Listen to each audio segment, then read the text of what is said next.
Olá pessoal, bem-vindos a mais um episódio do Mundo da Anestesia, o primeiro podcast de anestesia do Brasil. E hoje eu estou aqui com convidados ilustríssimos para falar de um assunto inovador, pelo menos aqui no Brasil, ou para os ouvintes, ou a maioria dos ouvintes deste podcast.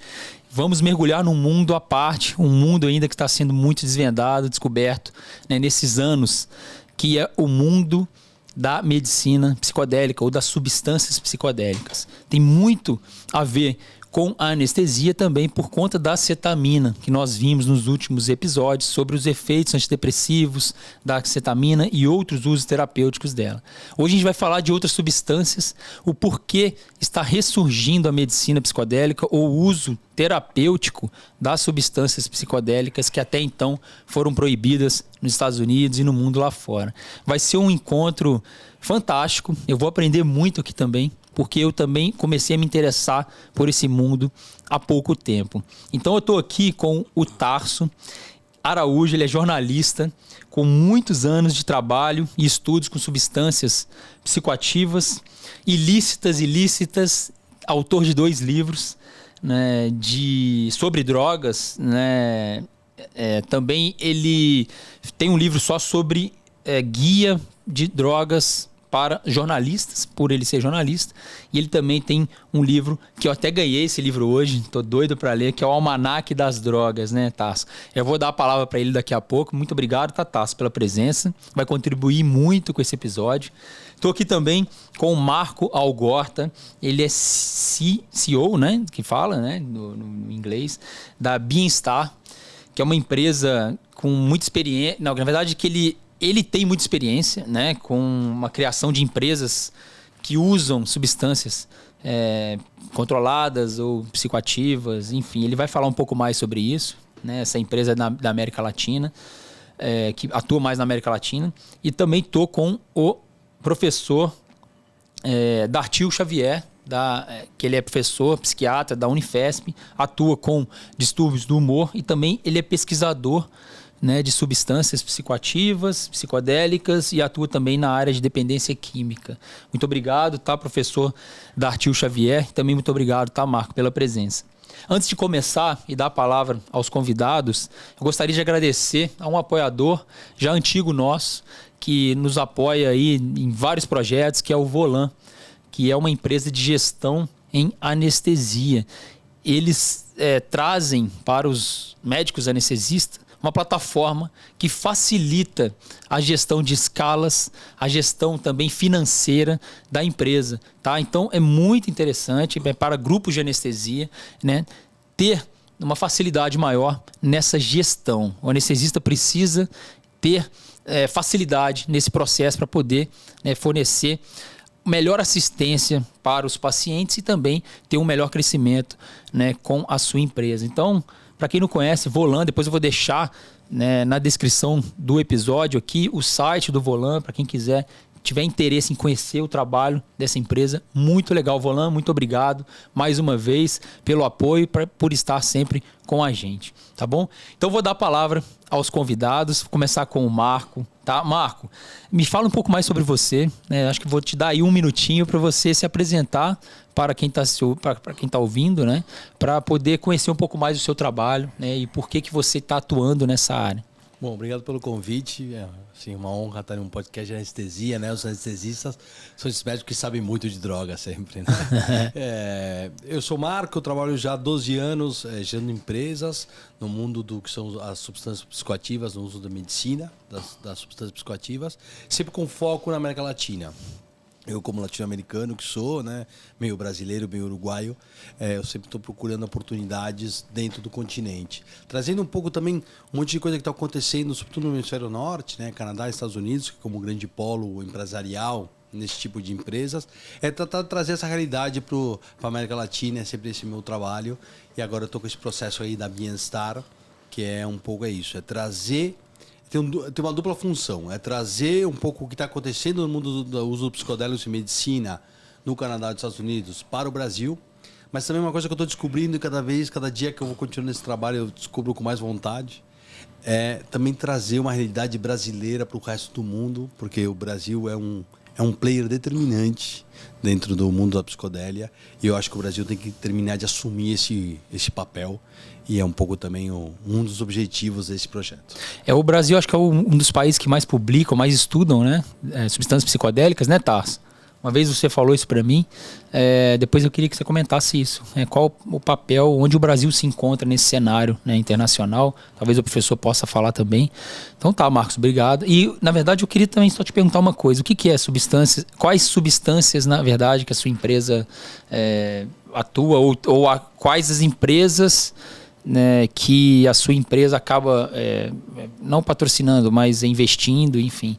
Assim, hoje em dia a gente começou com o foco de desenvolver protocolo de cetamina e ibogaína, tá? Que são as duas substâncias que a gente vê que tem um marco regulatório já possível de gerar trabalho médico ao redor disso. Mas a gente tem muita vontade de já estar trabalhando com outras substâncias, como a psilocibina, como o DMT, que é um derivado da ayahuasca, porque vemos também que tem uma enorme potencialidade dessas substâncias no uso terapêutico, no uso em medicina, mas também das substâncias a partir do Brasil. Interessante. Então, muito legal. Tá ótimo. Tarso, fala um pouco mais de você. Você é jornalista, mas estuda muito isso há vários anos, né? Inclusive publicando livros, enfim. Conta um pouco mais sobre você aí. Bom, antes de tudo, obrigado aí pelo convite. Muito legal participar desse podcast. Eu sou jornalista, né? Como você disse, durante toda a minha carreira, assim, eu fui um jornalista de ciência e saúde, principalmente, e desde o começo eu tive a oportunidade de escrever muito sobre drogas e políticas de drogas, tanto na área de saúde, né, quanto nessa área mais de políticas. E aí, em 2012, tive a oportunidade de lançar esse livro que a gente falou, o Almanaque das Drogas, onde eu, inclusive, falo um bocado sobre psicodélicos, na história, na economia e também no parte de saúde.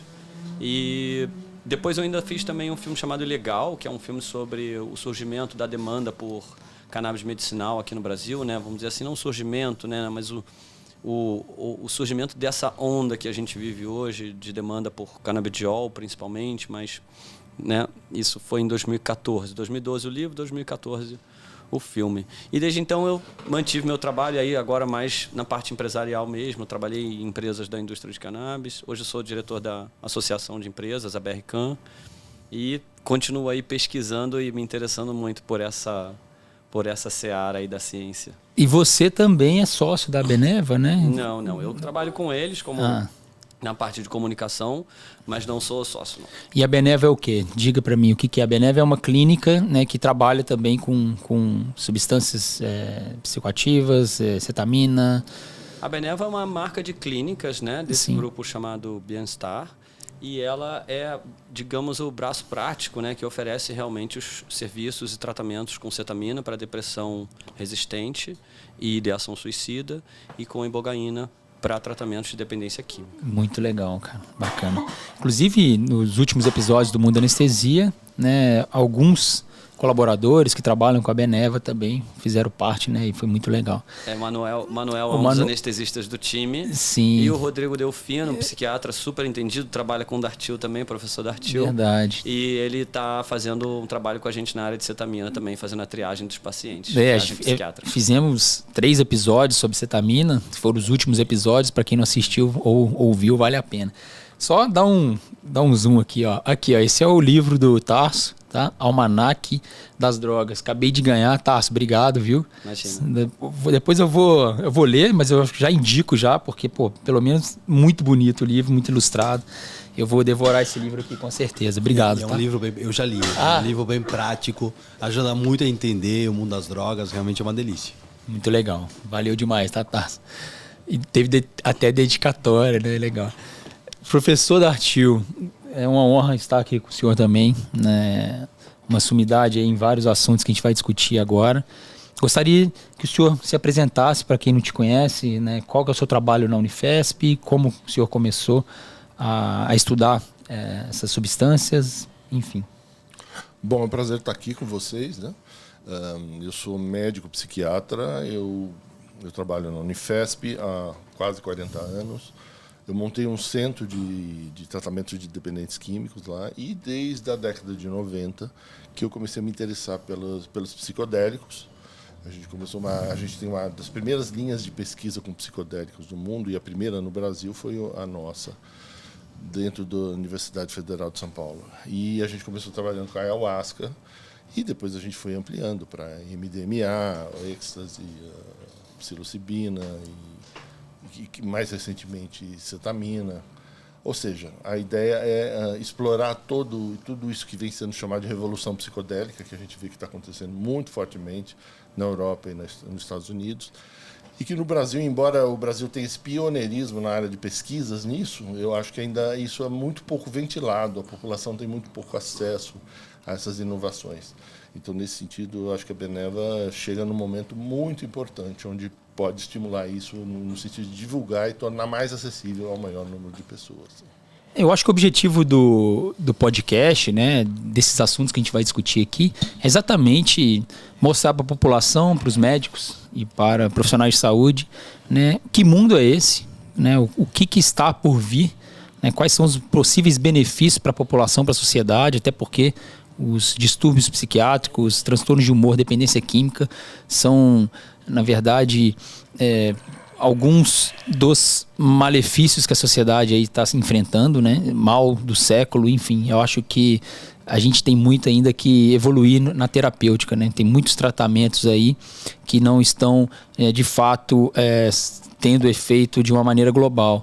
Então, a gente também precisa desmistificar algumas coisas aqui, talvez tirar um pouco desse preconceito, desse estigma, né, que essas substâncias psicodélicas acabaram sofrendo ao longo desses anos, e o Tasso vai poder até falar um pouco mais sobre isso, que ele estuda bastante essa evolução aí da medicina psicodélica ao longo dos anos, né?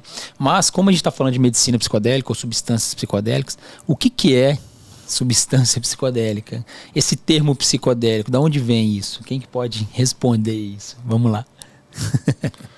Então, esse interesse pela psicodelia surge mais ou menos na década de 50, né? Quando diversas pessoas no mundo, alguns cientistas e alguns, vamos dizer assim, intelectuais, começaram a descobrir ou identificar um potencial de transformação no uso dessas substâncias, né? Então, a gente tem desde do cientista Hoffman, na Suíça, descobrindo o LSD.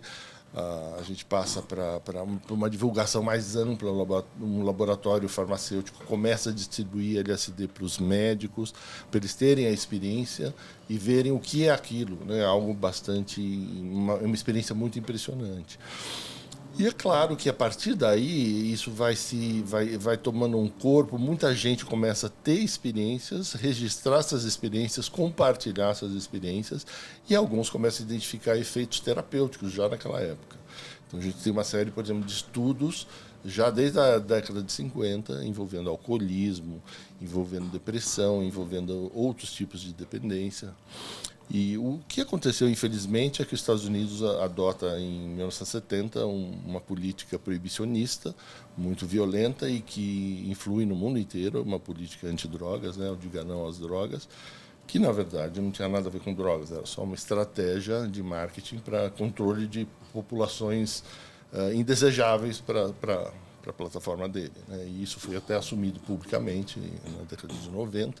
Mas a gente, vamos assim, ficou impossibilitado, enquanto cientistas, de continuar a pesquisa a partir da década de 70 até a década de 90. Na década de 90, quando se descobriu que isso tudo era uma besteira, essa guerra às drogas, se abriu de novo para a possibilidade, mesmo porque essas drogas psicodélicas que a gente chama, o nome psicodélico quer dizer drogas que revelam a mente, que mostram o que você tem dentro de você. E, na verdade, a imensa maioria delas, quase todas elas, não tem nenhum potencial de dependência. Uma ou outra tem um potencial muito baixo, mas elas são drogas muito seguras, muito mais seguras do que o álcool, por exemplo, né? Então, tirado essa mistificação que se fez negativa em cima dessas drogas, a partir da década de 90, os cientistas do mundo inteiro puderam voltar a pesquisar isso. E foi daí que a gente entrou também nesse grupo. Muito interessante, né? O fato dessas substâncias não causarem dependência como outras, que são até lícitas, né? Faz com que a gente tenha mais vontade ainda de aprender sobre elas e quem sabe até torcer para que elas sejam aprovadas e sejam utilizadas da maneira correta, enfim. Tasso, como é que foi essa evolução aí da medicina psicodélica ao longo dos anos? porque houve essa proibição que começou nos Estados Unidos, depois ela se espalhou pelo mundo, né? E a medicina, de uma forma geral, a psiquiatria talvez tenha sofrido muito por essas restrições, principalmente os pesquisadores, né? Você sabe que é curioso que, na verdade, não medicinal como, né, a palavra medicinal refere à medicina, né, mas o uso terapêutico, no sentido mais amplo, ele remonta ao início da civilização, né? Porque, na verdade, a humanidade usa cogumelos, por exemplo, há milhares de anos. Existem registros do uso, né? Se você vai investigar populações antigas, ancestrais, tanto na Ásia quanto na África, principalmente na Ásia e na América do Sul, nas Américas, de modo geral, as pessoas têm uma relação muito íntima do cogumelo com tudo aquilo que é sagrado, que é religioso para eles, dentro da religião pagã, né? Então, os pajés eram elementos de cura e eram eles mesmos também que, dentro da tribo, eles tinham a função de tratar as pessoas e eles eram as pessoas que sabiam usar essas plantas. No México, nós temos uma tradição muito grande de uso de psicodélicos, cactos, né? O peyote, né? Tem todas aquelas plantas que não são cogumelos, mas também são psicodélicas. Nos povos lá da Ásia também o cogumelo é muito forte. Então, isso já existia, de alguma maneira, na civilização humana, desde que as primeiras civilizações surgem. Quando chega esse episódio do Dartil ali, ele está muito ligado à pesquisa do Albert Hofmann mesmo, que é a pessoa que sintetiza o LSD, meio que por acaso, e meio que por acaso ele também descobre o potencial psicodélico dessa substância. E, na verdade, a história que ele conta, tem um livro chamado My Problem Child, Minha Criança Problemática, onde ele conta toda essa história do nascimento do LSD no laboratório dele, e ele conta os anos que se seguem, né, sobre a grande pergunta que se coloca para a Sandoz, que é esse laboratório que lança o LSD como remédio, que é: para que a gente vai usar isso? Uhum. Porque para alguma coisa nós temos que usar, mas para que não se sabe. E aí surge a ideia de que, poxa, deve ser no campo da psiquiatria, né? Porque pelo efeito que ele causa na mente, é um efeito mental, francamente mental, né? E o filho do dono da Sandoz, ele era psiquiatra. Então eles logo entram em colaboração, e antes da droga ser lançada, no final, meados dos anos 50, eles passam muitos anos investigando, fazendo testes clínicos. O LSD é a primeira droga psicodélica que foi lançada dentro desse novo regime de fabricação e pesquisa de medicamento, né, com fase 1, testes pré-clínicos, né? Então, por exemplo, não tem nenhuma outra droga ilícita, né, hoje em dia no mercado, que tenha sido lançada com todo esse cuidado. Ou seja, passou primeiro por dezenas de testes com animais, depois com dezenas de testes com humanos, para provar a segurança. E depois é que se colocou isso no mercado, né? Se você for olhar, nunca fizeram isso com cocaína, com morfina, com maconha, com nenhuma dessas substâncias ilegais, como é o LSD até hoje, né? E é muito engraçado, porque as pessoas têm no imaginário que as drogas psicodélicas são perigosíssimas, né? Exatamente. E, na verdade, como o Dartil falou, potencial de causar dependência é quase nulo. Riscos imediatos e de longo prazo também muito pequenos se comparados com a maior parte das drogas.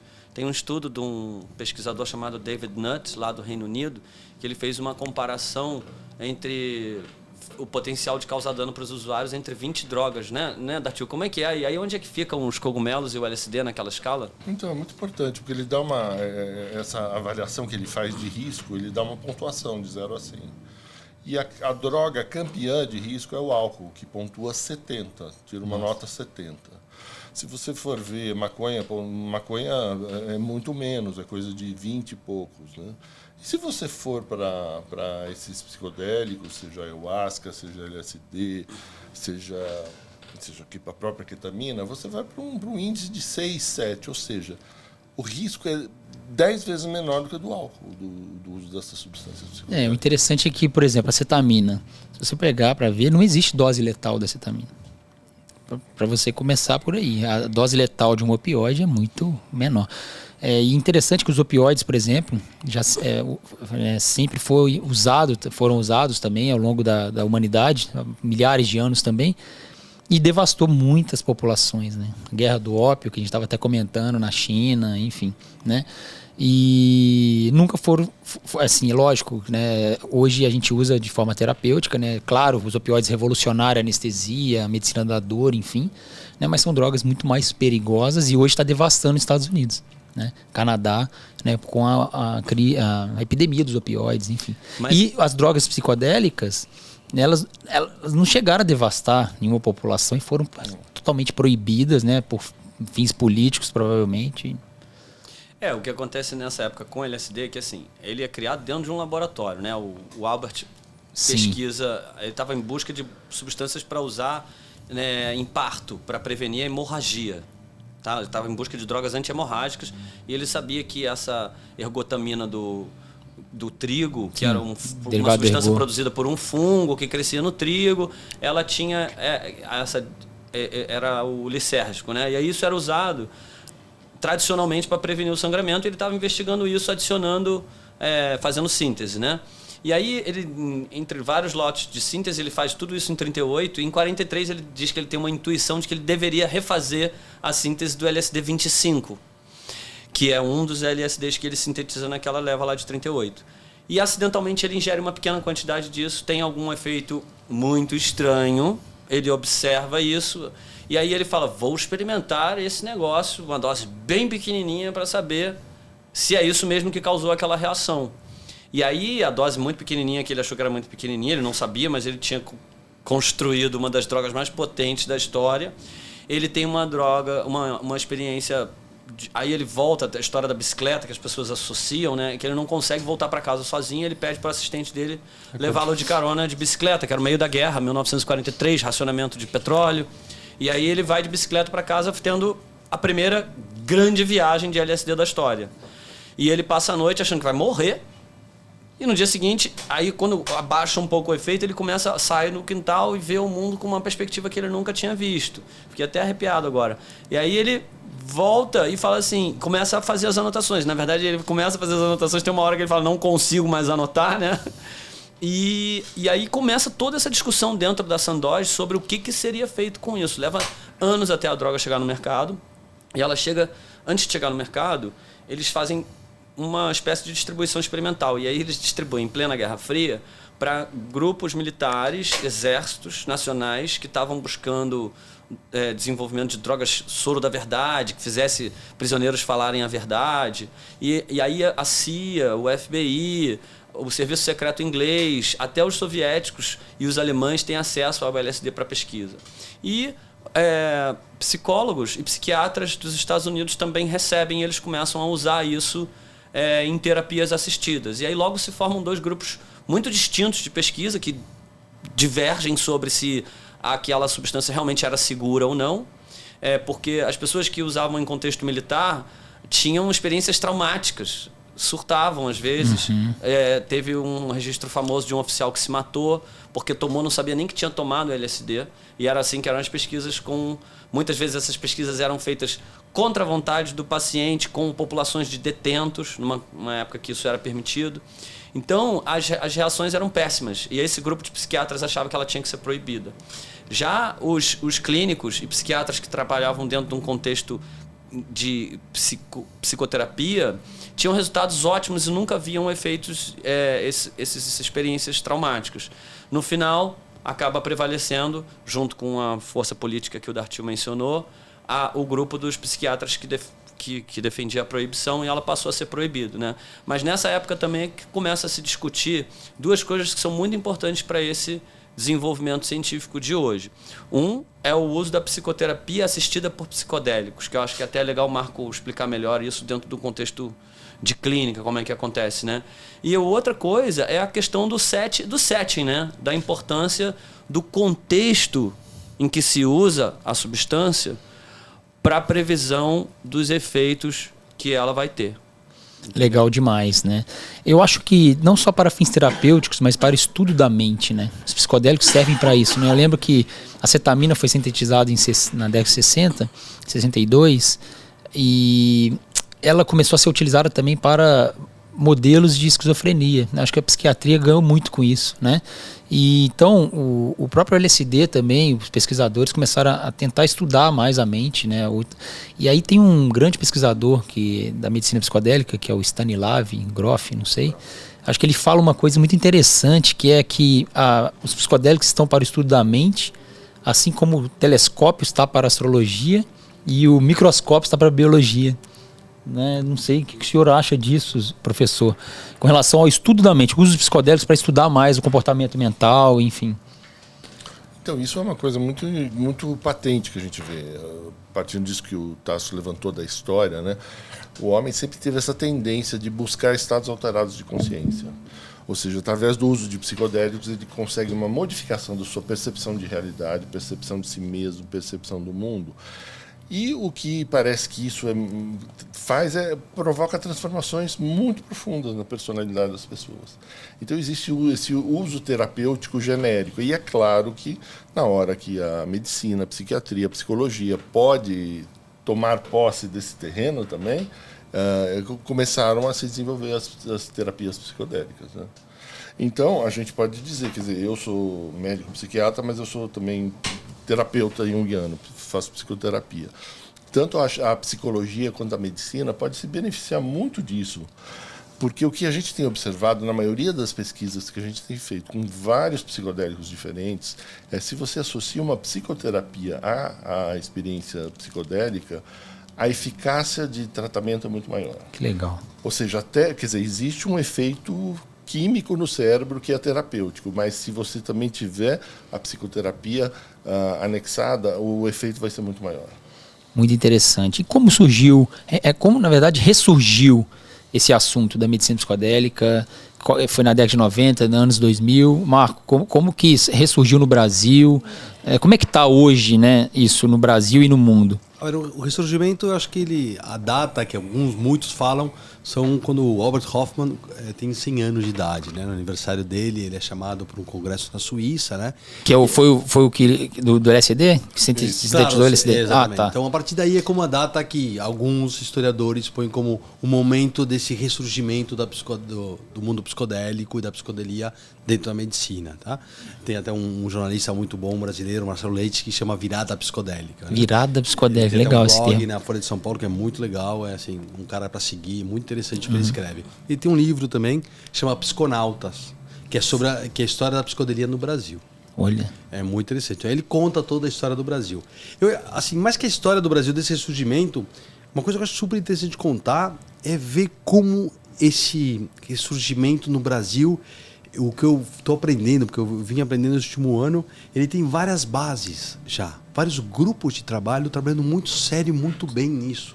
A gente vê um grupo muito forte em Natal, tá? na Unidade Federal do Rio Grande do Norte, e o Instituto do Cérebro. Tá? Que aí você tem o Draulio Araújo, o Siddhartha Ribeiro, outro cientista, a Fernanda Palhano, no grupo deles também. É impressionante esse grupo. Tem um grupo na Unicamp, com o Toffoli, Luiz Fernando Toffoli. Legal. Genial também. Ele vem trabalhando muito sério também. Ele vai gerando um monte de grupo de cientistas que começam, como tem um derrame aí desse conhecimento, um montão de cientistas começam a surgir a partir desses grupos. O da Unifesp, né, que é o Draulio, o Dartil é o fundador aqui, então eu não vou... Mas é impressionante como vai gerando um monte de profissionais. Eu penso no Renato Fileve, eu penso na Érica Pessoa, né? Tem o Bruno Rasmussen, que está aqui com a gente, vai falar num próximo episódio, né? Que também faz parte dessa frente do Dartil, né? De pesquisadores. Que legal. O Dartil, professor, o senhor pesquisa mais o quê? Quais são as substâncias? Então, eu estou aberto a pesquisa com todos os psicodélicos, né? Então, a gente já tem pesquisas com MDMA, com êxtase, né? Para transtorno pós-traumático.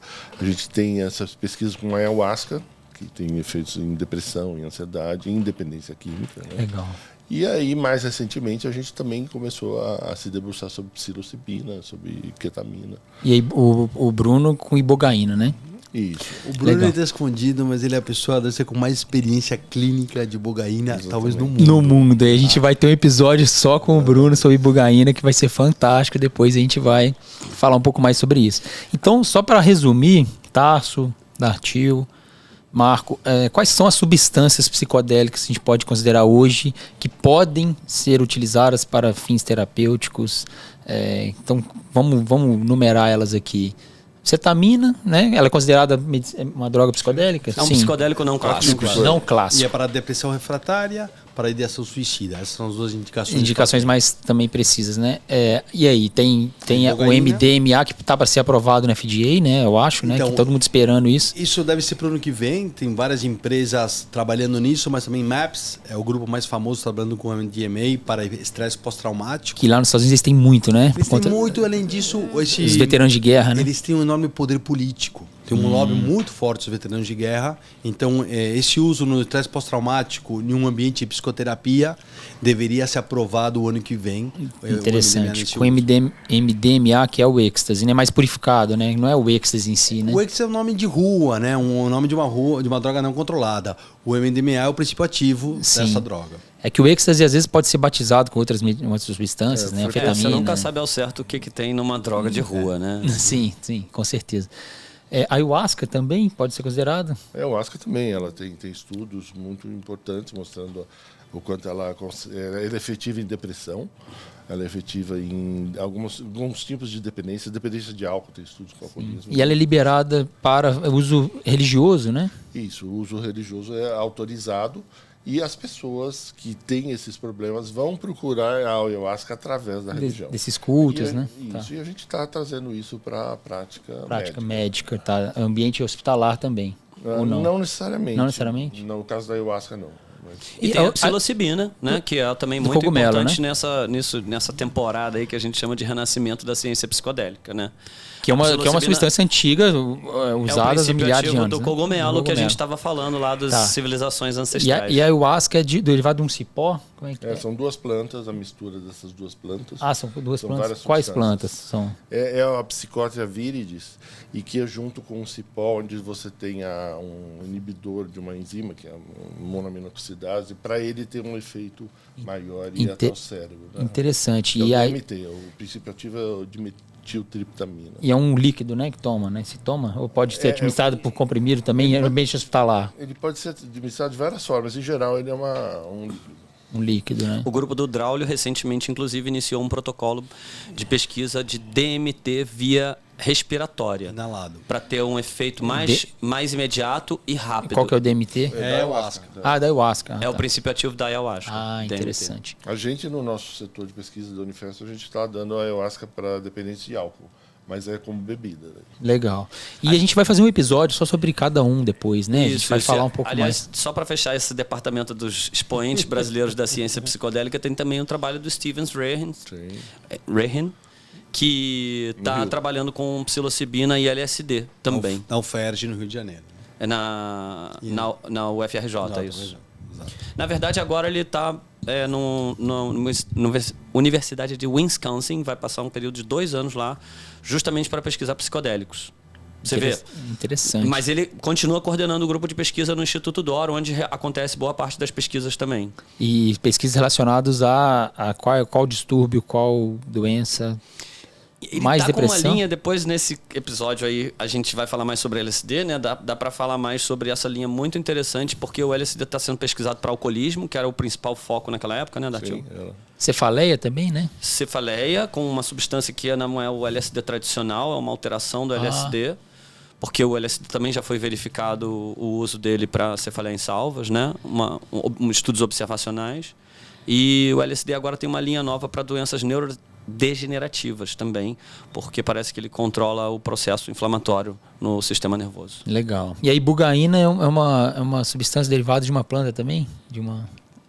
Essa daí, o nosso especialista... É uma planta africana, Bruno? Da iboga. Pode falar rapidinho pra gente, rapidão. O Bruno vai falar depois pra gente num outro episódio. Oi, então, bom, obrigado, né, pela chance de estar aqui. Mas a ibogaína é derivada basicamente de 2 plantas. Uma tabernante iboga, né, que é a planta originária onde descobriram a ibogaína. Mas é uma planta que, até por conta do efeito da ibogaína, ela acabou entrando meio em extinção. E ela pode ser extraída também de outra planta que chama voacanga africana, que essa não tem risco de extinção, é uma produção mais sustentada, vamos dizer assim. Sim. É usada na África, né, há milênios aí, né, desde a pré-história, em rituais onde eles consideram assim que a ibogaína transforma uma criança num adulto. Então, por volta dos 17 anos, tem uma festa onde os jovens, né, consomem uma dose altíssima de ibogaína, né, ficam 3 dias sob o efeito da ibogaína e saem amadurecidos, né, e exercendo então a partir daí as atividades que eles consideram lá que são dos adultos. E se descobriu em 1962 através de um americano chamado Howard Zolotsoff, que era dependente de heroína. Ele experimentou teoricamente assim acidentalmente a ibogaína, né, para ver o que era essa substância, e perdeu a vontade de usar heroína. E aí ele deu para vários amigos e todos perderam a vontade de usar heroína também. E então ele começou a percorrer lá nos Estados Unidos universidades aí para tentar convencer alguém a pesquisar isso. E conseguiu, depois de muito tempo, depois de quase 30 anos, ele conseguiu encontrar alguém que se dispusesse a pesquisar isso. E hoje se sabe que a ibogaína realmente tem esse efeito contra a dependência, né? Dependência, tanto a dependência química, né? Opiáceos, cocaína, crack álcool, também, olha, também. cara. E também para dependências não químicas, né? Jogo compulsivo, sexo compulsivo, comer compulsivo, né? Também tem esse efeito. Muito legal, legal. E quando que foi que começou esse americano? Foi 1962. 62. Junto com a cetamina, né? Interessante. Exato. E aí aconteceu até um evento quando foi essa onda que o Dartil estava comentando de proibições, né? Proibiram LSD e proibiram a ibogaína na sequência, assim, até por um desconhecimento, achando que LSD e ibogaína era a mesma coisa. Entendi. Na verdade, nenhum dos dois deveria ter sido proibido, mas não são exatamente a mesma coisa, são substâncias assim parentes, né? São psicodélicos também. Não teria por que proibir ibogaína. Eles colocaram essas substâncias no que eles chamam lá Schedule 1, né? Quer dizer, a norma mais rigorosa de proibição, que é considerada assim, substâncias que não têm uso médico, né, que não tem potencial de uso médico e que causam dependência. Nem o LSD, nem a ibogaína causam dependência e as duas têm uso médico. Quer dizer, uma classificação totalmente errada. Que pena. Como o Dartil explicou, uma coisa política mesmo, e não exatamente uma coisa baseada em ciência. Né? Interessante. Bruno, muito obrigado. Então a gente vai agradeço. te aguardar no próximo episódio. A gente vai destrinchar mais a ibogaína. Tá legal. Explorar muito o seu conhecimento. Professor, então, no caso, para a gente chamar uma substância de psicodélica, ela precisa atuar no sistema nervoso central, claro, né? Mas ter alguns efeitos sensitivos no ponto de vista de auditivo, visual, ter essa experiência, né, do mergulho no subconsciente. Porque, assim, às vezes dá dúvida, né? Porque tem muitas substâncias psicoativas, né, que não são psicodélicas. Como que a gente pode explicar isso mais fácil assim para as pessoas entenderem? Então, inicialmente o que se identificava como psicodélico era o que a gente chama em medicina de alucinógenos. E que são essas alterações, vamos dizer assim, sensoriais. Sensoriais. Tá? Mas a gente sabe que o psicodélico, embora ele tenha essas alterações sensoriais, ele tem outras alterações muito mais profundas, né? De mudança de percepção de mundo, de percepção de si mesmo, ou seja, que dá esse caráter transformador à experiência psicodélica. Né? Interessante. E é isso que a gente está cada vez mais estudando, esmiuçando, para tentar entender o que acontece. E o que a gente descobriu nessas pesquisas é que eles, entre outras coisas, eles tratam uma série de doenças. Né? Entendi. Então, hoje, o que pode ser usado, né, a cetamina, que a gente estava comentando, que ele já é uma droga aprovada para uso anestésico e de forma off-label para depressão. Ayahuasca para fins religiosos, mas pode ser utilizado, o senhor usa, né, em algumas terapias lá na Unifesp. Existem estudos, agora a gente está com um grupo que está trabalhando com alcoolismo e ayahuasca, né? Mas tem um estudo lá do Rio Grande do Norte, do Siddhartha Ribeiro, que já comprovou a ação dela em depressão também. E é fácil de passar por um comitê de ética esses estudos, ou é uma coisa bem rigorosa? É uma coisa muito rigorosa, é um processo muito lento e isso atrasa muito o desenvolvimento das pesquisas. Por quê? Porque se ficou com uma visão muito preconceituosa Sim. dessas substâncias, como se elas fossem drogas de abuso, ou drogas de risco, de alto Sim. risco, que elas não são. A gente tem estudos, por exemplo, de dor, né? Que em uma população a gente dá opioide, numa outra a gente não dá opioide e tá tudo bem, né? E sendo que é uma droga muito mais perigosa no ponto de vista de causar dependência, de depressão respiratória, enfim. Mas drogas psicodélicas, substâncias psicodélicas, a gente tem ainda essa dificuldade, né? Acho que vale a pena deixar bem claro aqui o objetivo para o pessoal aí que está ouvindo, o status legal de cada uma dessas para ninguém. Legal, é isso que eu ia te perguntar. Sim, então vamos lá, assim, tá. A ayahuasca é contexto de pesquisa que o professor Dartil, vamos deixar bem claro aqui, pesquisa. Vai que tem polícia escutando aí. Sim. Ele usa em contexto de pesquisa, mas no Brasil também se pode usar em contexto religioso, graças inclusive a um trabalho muito legal feito pelo professor Dartil e o professor Edward McRae, também da Universidade Federal da Bahia, que assistiram à Secretaria Nacional de Drogas nesse processo. Conta pra gente depois, professor. Então, beleza. Isso foi um marco na ciência psicodélica brasileira, inclusive. Aí tem também a cetamina, que é um medicamento registrado há muitos anos e o uso para depressão já está baseado em literatura científica, então você pode promover o uso off-label.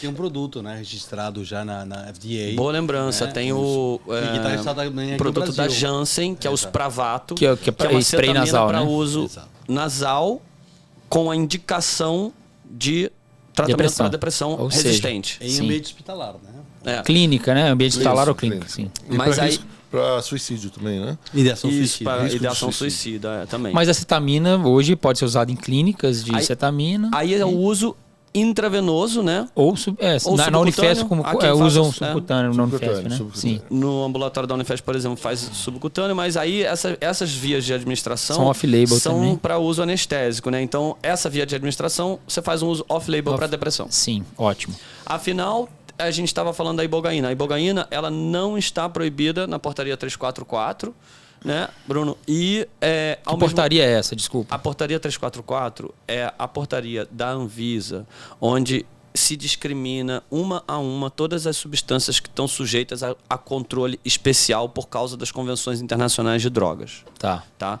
Então, a maconha tá lá, a cannabis sativa como planta tá lá, o THC como molécula tá lá. Mas também estão lá, por exemplo, a cetamina. Todas as drogas que os anestesistas botam trancadinhas no armário estão lá em algumas das listas. São as listas de A, a F, a C, tem várias subdivisões, a A também, são várias categorias. Em comum, todas elas têm o fato de alterarem, de alguma forma, a percepção. São drogas psicoativas, né? E aí ela não está nessa lista, a ibogaína, e ao mesmo tempo existem leis no Brasil que permitem o uso de substâncias sem registro no Brasil sob orientação médica. É isso que o Dr. Bruno Rasmussen realiza, por exemplo, na sua clínica. Mas a fins de pesquisa ou terapia também, professor? Aí é para fins de terapia mesmo, né? Que legal. Mas sob a orientação médica, supervisão médica dele, com prescrição, tudo direitinho. Sim. Essas podem. Aí o MDMA não pode. MDMA, qualquer tipo de uso é proibido. A psilocibina também, qualquer tipo de uso é proibido. E aí a gente falou de outra substância psicodélica que foi a... Não, a gente falou eu acho que é isso. O DMT, por exemplo, se você tiver acesso a DMT, e tem a do mesmo a sálvia divinorum. Como é que chama a do cactus? Mescalina. É que aqui não tem no Brasil, né? Mas se você tiver um mescalina, por exemplo, você também é proibido, tá? E ela tá na portaria também. Essas não pode, a não ser em contexto de pesquisa. E aí é que está a graça do que está para acontecer.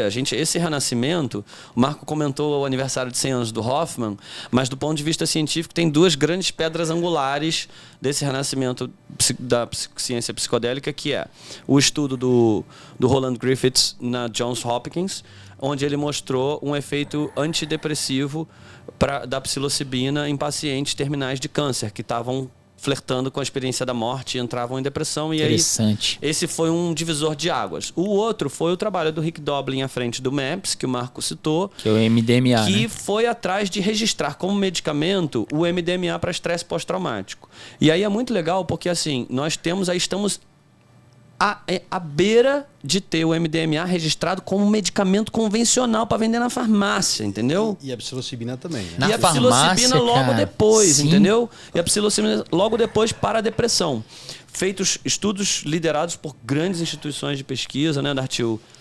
o Imperial College, né, com o pessoal da psilocibina. Só uma parência, é engraçado, né? Porque, por exemplo, os benzodiazepínicos, o Brasil talvez seja o país que mais consome benzodiazepínico no mundo. E é uma droga que causa dependência, né? Então, isso está causando grande dependência na população e tal, mas, por exemplo, uma psilocibina por via comprimido, que poderia não causar nada assim. Tem as microdoses, que a gente vai falar depois, que talvez não tenha nenhum efeito psicodélico, mas pode dar algum efeito interessante, né? Então, assim, poxa, a gente fica sem entender, né? Cara, as políticas de drogas são a coisa mais irracional que existe. Só que... Não sei se você viu ali o subtítulo do livro, né? É um guia informal para o debate racional, porque não está baseado em evidência. Nenhuma das políticas de drogas foi baseada em evidência. Ela foi baseada em política, em preconceito, em moralismo. Só que a gente tem uma outra questão, né? A indústria farmacêutica, né, cara? Então, talvez pode existir um lobby da indústria farmacêutica com relação aos benzodiazepínicos, por exemplo, enfim. Que talvez com os psicodélicos, talvez por ser uma droga barata, entre aspas, eu não sei, posso estar enganado. Tá? Existe uma grande discussão sobre isso, né? E é super interessante. Por quê? Porque os psicodélicos você não precisa de tanto.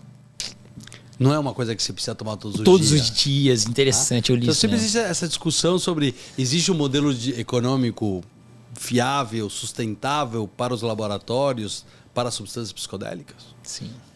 Essa é uma enorme discussão. E aí também entra a discussão da microdose, que é uma coisa que está estudando ainda. Ela está numa etapa bem anterior ao que ele está falando do MDMA e a psilocibina, que já tem um trabalho já muito mais rigoroso sendo feito, que é esse uso de microdose, que não é um uso todos os dias, é um uso 2 ou 3 vezes por semana, e como isso vai gerando um efeito antidepressivo nas pessoas. Tá? Mas é uma coisa que vem se estudando. Agora, o grande dilema é esse. Existe uma viabilidade econômica, como você estava comentando com outros produtos da psiquiatria, de você tomar todos os dias? Quer ver, por exemplo, com o opioide, o laboratório que produziu o Oxycontin, que foi o laboratório que mais faturou no mundo, né?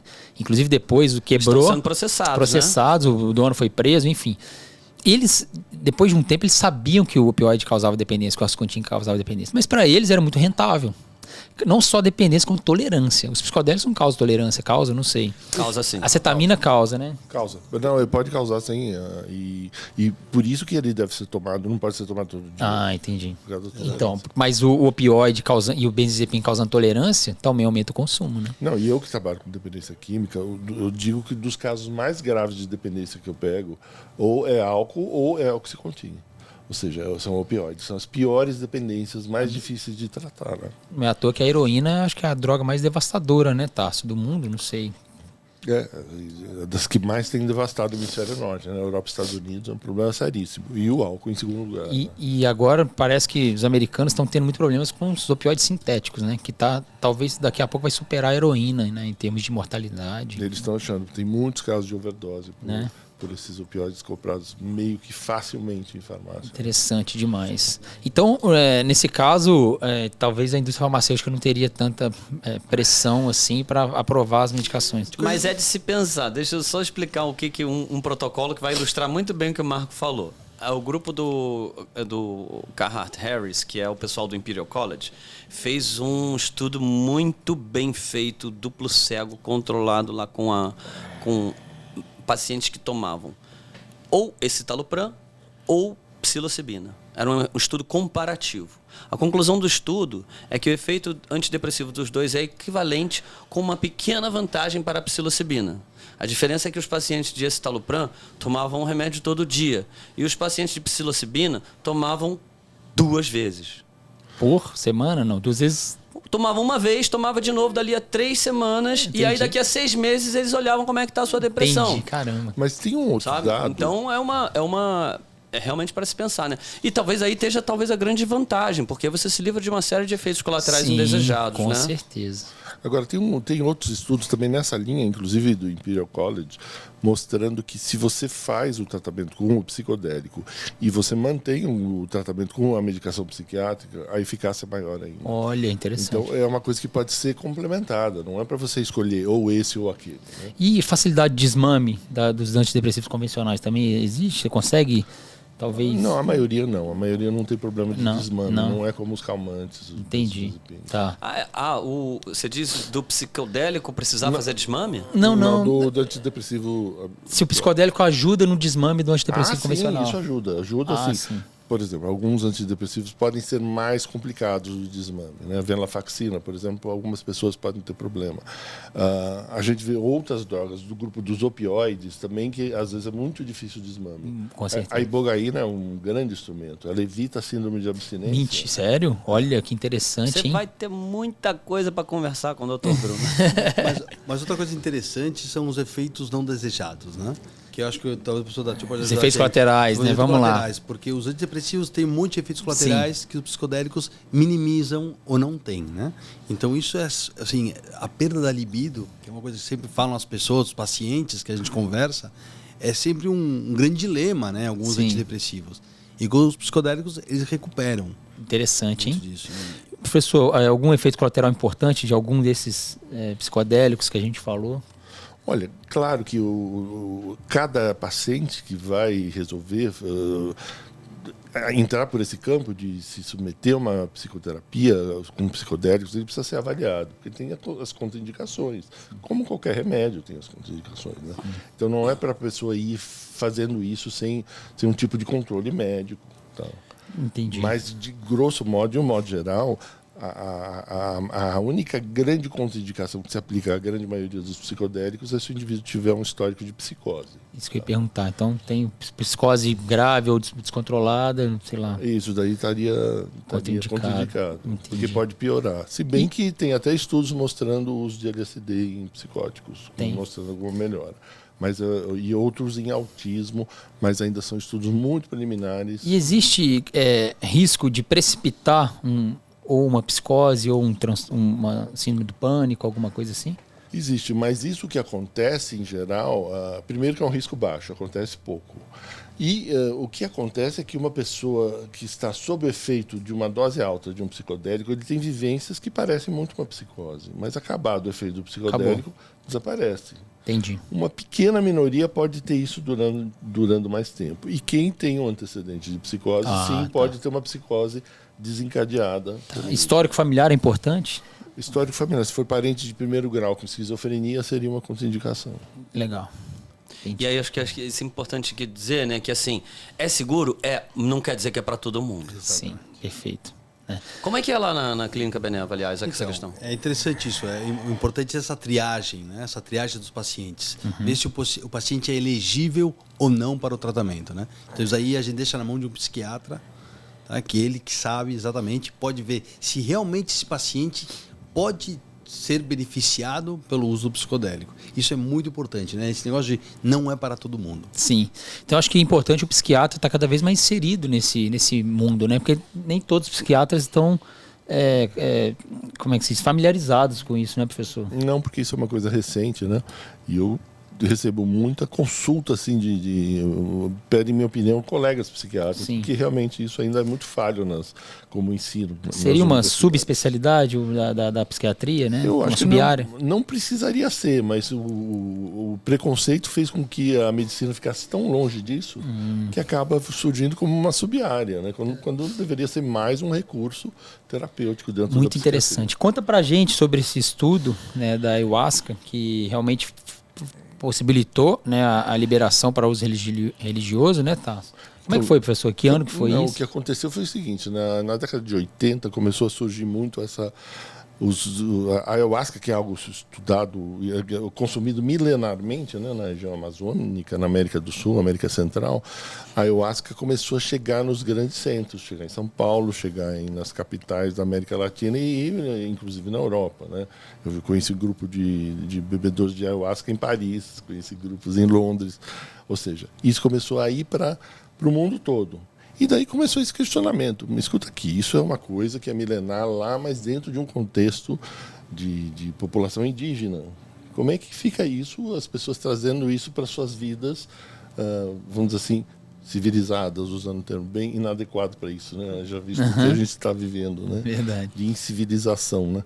Mas e daí a Secretaria Nacional de Políticas de Drogas de Brasília, eles vieram conversar comigo, eles pediram para mim e para o Edward McRae, da Universidade da Bahia, que se a gente não poderia conduzir um grupo de especialistas no sentido de definir as diretrizes para ver se era possível autorizar esse uso ritual religioso ou se não, se isso dependeria de restrições de pesquisa. Se envolveria riscos também? Isso. E a gente passou 15 dias em Brasília com uma série de aproximadamente 20 pessoas que a gente convidou para discutir e elaborar esse documento. E a discussão foi que o uso é extremamente seguro, não existe possibilidade de danos, ela não tem mostrado danos. O primeiro estudo de ayahuasca mostrando segurança foi um estudo feito pelo nosso grupo na Unifesp, no final da década de 90, mostrando que sim, mesmo adolescentes que consumiam ayahuasca sistematicamente, eles tinham um excelente funcionamento mental, eles desempenhavam melhor do que o grupo controle. Olha. Ou seja, foi uma coisa muito impressionante. Vocês acompanharam quanto tempo, mais ou menos? A gente acompanhou durante um ano esse grupo de 100 adolescentes. E aí, 2 grupos, um que não usava e... Isso, tinha um grupo controle. E o grupo que usava a ayahuasca, eles tinham muito menos depressão, menos ansiedade, menos abuso de álcool, menos transtorno de atenção. Ou seja, foi algo que chamou muita atenção da gente. E, então, esse estudo, de uma certa forma, é um estudo que comprova a segurança, porque eram pessoas que começaram a usar isso no final da infância e começo da adolescência, que é uma fase de muita, vamos dizer assim, vulnerabilidade do cérebro. Entendi. Se o indivíduo usou na adolescência e ele está performando muito bem, essa substância é muito segura. Perfeito. Eu achei que vocês avaliavam só com questão a segurança de óbito, alguma coisa assim. Não, mas também a parte mental, desenvolvimento mental. Cognição, exatamente. Porque é uma droga que atua no cérebro, então você tem que avaliar vários aspectos da saúde mental. Sim, com certeza. Interessantíssimo. O que mais, pessoal? Acho que... Agora, você sabe uma coisa que se suscita? Que assim, essa coisa a gente falou pouco da questão do contexto, né? Do set e do setting. E isso é tudo no uso geral de drogas, né? Mas nos psicodélicos é um assunto ainda mais importante, assim. Porque a sua viagem, vamos dizer assim, ela pode ser guiada, né? Ela pode ir para um determinado lugar ou outro em função do contexto, aquilo que eu falei lá das experiências militares e tudo mais, né? Sim. Então, existe tanto essa importância do contexto, no caso do uso terapêutico, do contexto médico, né? De a coisa acontecer sob uma orientação médica, com essa triagem psiquiátrica, com uma triagem clínica, no caso de outras substâncias que eventualmente tenham outros riscos, né? Mas também é importante fazer esse trabalho de acompanhamento da experiência para garantir que o contexto em que a pessoa está tomando é seguro. Então, voltando àquela experiência, por exemplo, do MDMA. Você me pergunta assim, quais são os efeitos negativos do uso de MDMA? Cara, tem um monte. Ele pode causar depressão, de fato. Ele pode causar uma crise serotoninérgica se ele for usado em conjunção com outros medicamentos. Tá. Ele pode gerar desidratação intensa e hipertermia e desidratação, que pode levar, inclusive, à hospitalização. Existem inúmeros relatos de internação por uso excessivo de MDMA no Reino Unido. Mas isso tudo é em contexto de rua. De rua, sem qualquer... Então, não dá para você falar do risco de uma droga sem falar do contexto. Então, uma droga como MDMA, se você usar uma pastilha que você comprou de um sujeito que você não sabe nem quem é, tomar 5 pastilhas durante a noite, fazer isso nos próximos finais de semana, insistentemente, certamente você está sujeito a problemas que estão associados, repare, ao uso sem orientação médica e de longo prazo. Tá? Tem estudos mostrando essas coisas. Agora, isso não tem nada a ver com, por exemplo, o protocolo de MDMA para estresse pós-traumático, que pressupõe que você vai tomar 3 pílulas de MDMA na sua vida e acabou. Entendeu? Então, ali, o risco de efeito colateral é muito menor e o risco para o paciente é inexistente, porque ele está num contexto que foi preparado para cuidar dele.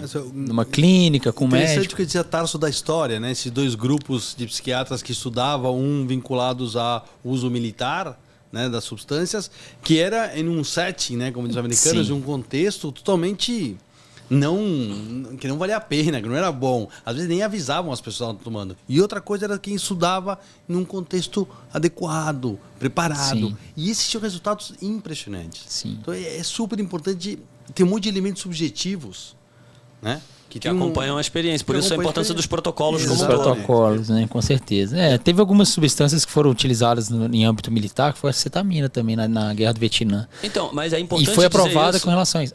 Por quê? Para as pessoas não saírem do podcast achando que assim, vou tomar uma bala, porque eu vou resolver minha depressão, meu estresse pós-traumático, entendeu? Exatamente. Não é brincadeira, entende? É uma coisa muito boa, muito eficaz, mas é uma coisa de médico, né?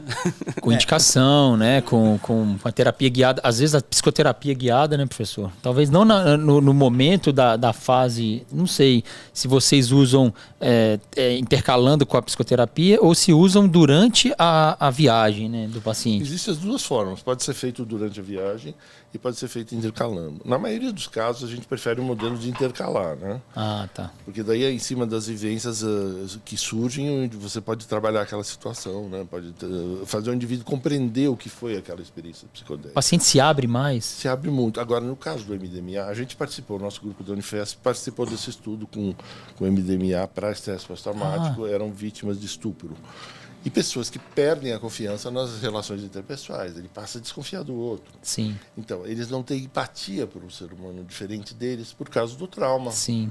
O que o MDMA faz é uma droga empatogênica. Ele faz o indivíduo se abrir para o outro.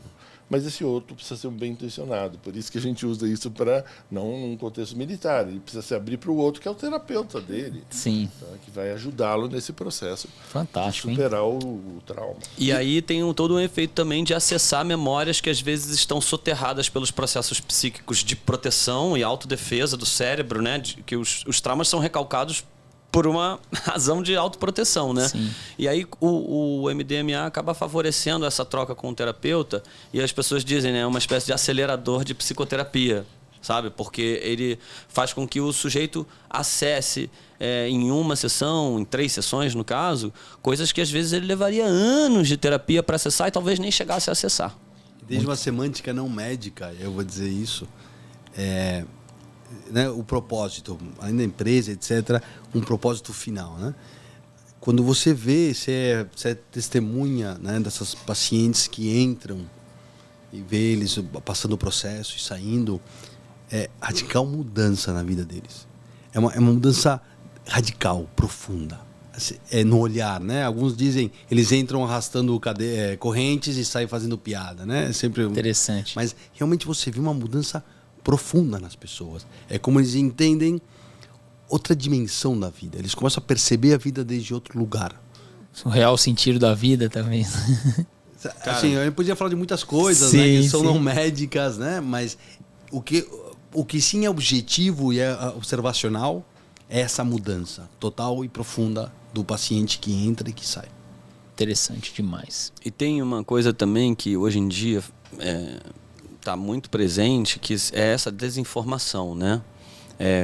Os psicodélicos eles foram proibidos dentro de uma onda, dentro de um programa de desinformação, tá?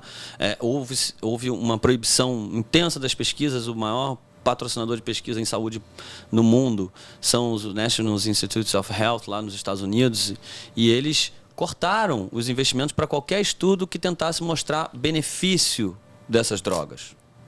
E, ao mesmo tempo, liberaram as torneiras lá para os que tentassem mostrar ao contrário, os malefícios. Então, por exemplo, e hoje em dia já existem bem registrados os chamados hoaxes, né? Casos de bad science mesmo, sabe? Que foi produzido, por exemplo, em relação ao MDMA, e esse foi um estudo muito bem divulgado nos Estados Unidos, de que dizia que causava morte dos neurônios, né? Neurotoxicidade. Ah, eu né? vi isso aí mesmo. E hoje em dia a gente está vendo, né, que na verdade é o contrário. Ele aumenta a neuroplasticidade, aumenta a neurogênese, as substâncias psicodélicas aumentam todas essas coisas. E que era mentira o resultado do estudo, entende? E na verdade, neurotóxico mesmo parece que é o álcool, né, Dartil? E ninguém fala disso, que álcool mata neurônio, mas não tem outra droga que mate mais neurônio do que álcool. Então o trabalho aqui, né, da Beneva é muito isso também, sabe? Lutar contra um preconceito enraigado e pessoas assim...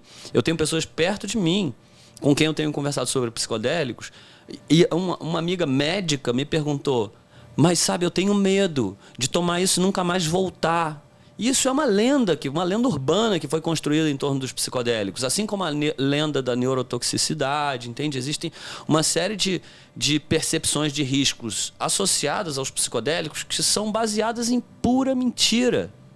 E a gente agora, junto com o trabalho de ciência, tem também um trabalho de comunicação aí de desconstruir essas fake news que foram produzidas sobre os psicodélicos. Eu acho que a ideia da Beneva é trazer um pouco isso. Tem muitos médicos dando cetamina para seus pacientes por depressão, já existe todo o movimento. Mas o que a gente quer trazer é trazer esse olhar de saúde mental, mas também ser uma clínica psicodélica. Então, vestir esse blazer, vestir esse paletó, sem medo, porque realmente acreditamos no potencial dessa psicodélia na transformação das pessoas. Interessante. Eu acho que um dos objetivos do podcast é esse, né? É mostrar para as pessoas, para os médicos, profissionais de saúde, até mesmo leigos, de que existe, né, um trabalho sério com relação a isso, né, baseado também na ciência. E o Brasil não é que está liderando, mas está ali junto de grandes países que pesquisam, né? Estamos aqui com 2 grandes pesquisadores. Onde o Brasil se encontra nesse cenário hoje, professor? Olha, é claro que a gente não tem a verba que existe no Hemisfério Norte, na Europa e Estados Unidos, mas a gente está entre os 5 primeiros produtores de ciência psicodélica no mundo, né? Interessante, que orgulho, hein? Muito legal. É um pioneirismo nosso, né? E talvez, quem sabe, a gente consiga mais ainda, né? Até verbas, né, para as pesquisas, né? E, Renato, no caso da ayahuasca, eu me arrisco a dizer, inclusive, que o Brasil é a grande vanguarda das pesquisas, né? Juntando a obra aí do Dartil com o trabalho que está sendo feito mais recentemente no Instituto do Cérebro de Natal. E é uma substância de origem na América do Sul? Não. Originariamente a América do Sul, América Central. Fantástico, ou seja, né, estamos... Né, mas uma coisa da história que eu acho interessante é que às vezes a gente fala desses usos de outras culturas, né? E o professor Dartil falava mundo civilizado, né? Mas na verdade os gregos, que é a origem desse nosso mundo civilizado, né? Dessa ocidentalização, os gregos usavam a psicodélia como um ritual de passagem de uma idade para outra, um pouco como os africanos, né? Eleusis, os gregos, era o templo onde as pessoas iam no momento de maturidade, de mostrar sua maturidade, de crescimento pessoal. Fantástico. Eles usavam psicodélicos também. Quer dizer, ela também está inserta na nossa cultura ocidental, mal chamada civilizada. Ela está na origem da nossa cultura também. Uma transformação, né? Essa história foi contada pelo Stanislav Grof. A história de Eleusis, você mencionou o Grof no começo. Ele, junto com o Hoffman e o Schultz, fizeram uma grande pesquisa que reuniu elementos do classicismo grego, né? Especialistas em mitologia grega, em cultura grega, com pessoas especialistas em línguas e em substâncias. Né? E aí eles chegaram à conclusão de que provavelmente o que se fazia nesse templo de Eleusis era basicamente tomar LSD. E isso era o rito de passagem para a vida. E é engraçado que eles não tomavam jovens, né? Eles tomavam já na maturidade. Mas era uma coisa assim que o Sócrates tomou, o Sófocles tomou, o Platão tomou, todos os cidadãos gregos tinham esse momento e tinha um acordo na sociedade grega que você não podia contar o que acontecia dentro do templo. Olha. Mas todos falavam que a experiência do templo de Eleusis era a experiência mais marcante da sua vida, a experiência mística da sua vida. E aí eles chegaram à conclusão de que, muito provavelmente, o que se fazia lá era tomar LSD. Existe uma publicação, né, em Caminho a Eleusis, eu não sei como é a tradução em português, mas no Caminho de Eleusis, algo assim. É o Caminho de Eleusis, eu acho. Exato, que está escrito por os 3 cientistas, e eles vão contando, né? Eles vão narrando como era feito isso. É realmente incrível. E perceber isso, que ele está dentro da nossa cultura há muitos anos. Há muitíssimos. Talvez até essa coisa do segredo tenha sido prejudicou depois, né? Essa coisa de não contar, de não naturalizar a experiência, né? Mas eu acho que é isso que a gente quer, é trazer desde um lugar de naturalização da experiência. Não ser essa coisa que é, como você mesmo falava, coisa à parte, né? Aqui está a medicina e aqui está a medicina psicodélica. Não, eu acho que tem que ser complementar. Ela é parte de um enorme sistema médico e ela é um braço a mais. Ela não tem que ser uma coisa, ela não tem que negar o resto. A gente não quer negar o resto, todo o contrário. Eu acho que existe uma complementaridade entre os usos psicodélicos e os usos dos tratamentos que já existem no Brasil. Sim, eu vejo, às vezes, até mesmo na população geral, né, às vezes você acaba conhecendo alguém que participa desses cultos de ayahuasca, por exemplo, a pessoa fica com vergonha de falar E quando ela comenta, as outras acham que ela é uma pessoa ou drogada, ou uma pessoa maluca da cabeça, né? Que é doidona. Então a gente está na hora da gente começar pelo menos respeitar, né? E entender que realmente isso faz parte de uma coisa maior, né? Que é talvez o ressurgimento aí de uma tentativa de se autoconhecer, né? Às vezes com uma proposta terapêutica de depressão, ansiedade, né? Muito, muito legal, muito legal. Queria dar umas sugestões, já que estamos tratando aqui de deixar o povo sair do tabu, né? E da desinformação. Um livro muito legal e curtinho, disponível na internet, o PDF, é My Problem Child, do Albert Hofmann. É um livro, acho que de 50 páginas, muito gostoso, revela um momento muito único da história da humanidade ali, é em primeira pessoa, sabe? Muito legal. Aí tem um outro que se chama... Me esqueci o nome agora, é um livro do Martin Lee sobre o LSD. Como é que é o nome? É a história social do LSD. Olha. E ele conta toda essa história da briga dos psiquiatras nos anos 50, da síntese do LSD, da história com a contracultura, da proibição. E aí é muito engraçado. A gente estava falando do Renascimento, né? O final dos anos 50 marca o auge das pesquisas com LSD naquela época. O número de publicações sobre psicodélicos lá no comecinho de 1960, dos anos 60, chegou em 600 estudos por ano. E aí, a partir da década de 70, com a proibição do Nixon, em 1971, e as restrições às pesquisas, vai despencando, e aí, quando começa agora 2000, a curva sobe de novo, a partir do estudo do Roland Griffiths. E no ano passado, publicou-se mais de 1.300 estudos sobre psicodélicos no mundo, mais do que o dobro do que o pico de produção dos anos 60. Então, é isso que se chama de renascimento da ciência psicodélica. Fantástico, ou seja, né? Estudos sérios, literatura. Então, a história social do Martin Lee, história social do LSD do Martin Lee, My Problem Child do Albert Hofmann e How to Change Your Mind, Como Mudar Sua Mente, um documentário da Netflix com Michael Pollan. A gente devia ter falado no comecinho. Ou não, porque senão ninguém ouviu o podcast. eu se conectar na Netflix. Não, mas a gente falou de coisas aqui que não tem no documentário, né? Que sim. Isso, não, e tem o Almanac das Drogas que conta todas essas histórias também em português. Em português, que é o livro que eu ganhei. E o livro Psiconautas, do Marcelo Leite. Isso, obrigado, Marcos. Psiconautas. Que é feito por um brasileiro, um jornalista brasileiro, e ele conta a história da psicodélia no Brasil. É super interessante. E não é qualquer jornalista brasileiro, é um dos maiores jornalistas de ciência do Brasil, tem uma carreira incrível na área de meio ambiente também. Agora está mergulhando nessa história dos psicodélicos e eu diria assim que é a fonte, melhor fonte na imprensa brasileira sobre psicodélicos. Muito Marcelo interessante. Leite. Legal demais. Fechamos com chave de ouro esse episódio.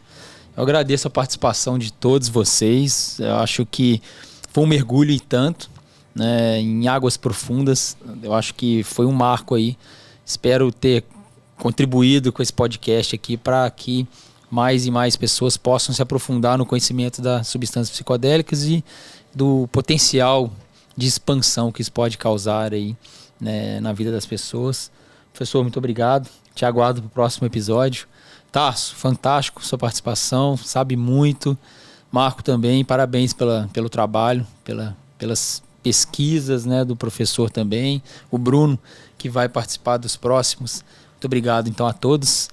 Pessoal, até a próxima lá, ó. Dá tchau para todo mundo lá. Ó. Valeu, pessoal. Muito obrigado. E até a próxima.